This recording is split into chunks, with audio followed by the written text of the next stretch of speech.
අද ව්‍යාපාර ලෝකේ ගොඩක් පොත් තියලා තියෙනවා sell like a crazy sell anyhow ඒ වගේ බලෙන් හරි විකුණන්න කියලා තමයි අද sales ලෝකේ ව්‍යාපාර ලෝකේ තියෙන්නේ. ඇත්තටම මම මේ concept එකට කැමති නෑ. මොකද personally මම කැමති නැත්තේ අපිට sell like a crazy වෙන්න ඕනේ නෑ. ඔයා කරන product එක හරි ඔයා service එක හරි ඔයා ඇත්තටම සමාජය තුල ඔයාගේ product එක හරි service එක හරි සමාජයට solution එකක් හම්බ වෙනවා නම් උත්තරයක් හම්බ වෙනවා නම් you don't have to sell like a crazy. ඔයාට ඕනේ ඒ ප්‍රොඩක්ට් එක මිනිසුන්ගේ අතරට යවලා මේ ප්‍රශ්නේ මේ විදිහට විසඳෙනවා කියලා හිතන්න. අපිට ඕනේ අපිට කොහොම හරි මේක විකුණ ගන්න ඕනේ කියලා. අපිට ඕනේ ඇත්තටම අපේ ප්‍රොඩක්ට් එක හරි සර්විස් එක හරි මිනිස්සු අරගෙන ඒගොල්ලන්ට බෙනිෆිට් එකක් වෙන්න. ඒ මයින්ඩ්සෙට් එක ඔයා හදාගත්තොත් ඇත්තටම මට මේක පුෂ් කරලා සේව් කරන්න ඕනේ නැහැ. මම දන්නවා මගේ ප්‍රොඩක්ට් එක හරි සර්විස් එක හරි නිසා මිනිසුන්ට ගොඩක් ප්‍රතිලාභයක් හම්බ වෙනවා කියලා.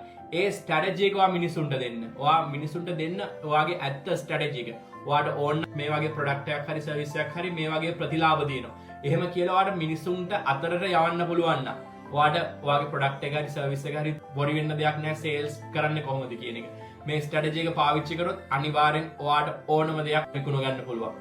එහෙනම් guys සුබ දවසක් හම්බෙමු ඊළඟ වීඩියෝ එකේ. ජය වේවා.